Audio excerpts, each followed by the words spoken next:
To, čo zažívame momentálne, je to, že nám znova Fico unáša štát. Opäť a znova. Ja som si myslel, že niečo také sa nám už nestane. Zasahovanie do slobody médií. Začína to postupne RTVS, znižovanie rozpočtu, začína to kádrovaním, to sú dobré médiá, to sú zlé médiá.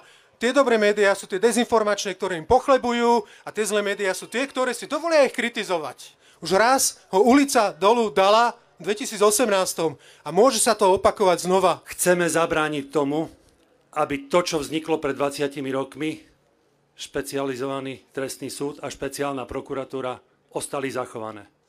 Tieto inštitúcie bránili pravdu a spravodlivosť.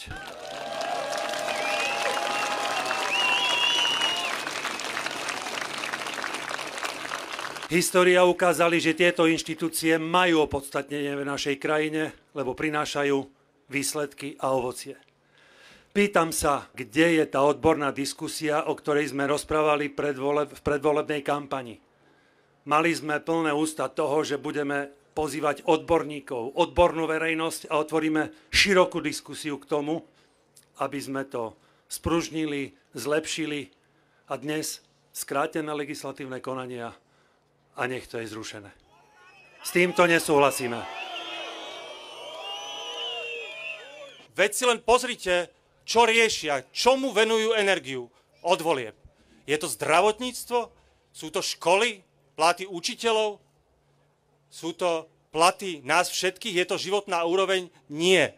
Je to len a len moc a beztrestnosť pre nich samotných. Na všetko ostatné Fico kašle. Je im úplne jedno, že ľudia sedia za nejaké konopné maste viac než za vraždu, ale keď majú ísť do basy korupčníci, to je zrazu problém a treba znižovať tresty. Lebo im ide iba o vlastných ľudí. Nejde im o nás. Došiel som podporiť samozrejme dobrú vec, keďže nesúhlasím s tým, čo sa deje. Nie som spokojný so situáciou, ktorá je na Slovensku po voľbách, ale myslím si, že má zmysel, keď sa ukáže, že niekto má iný názor.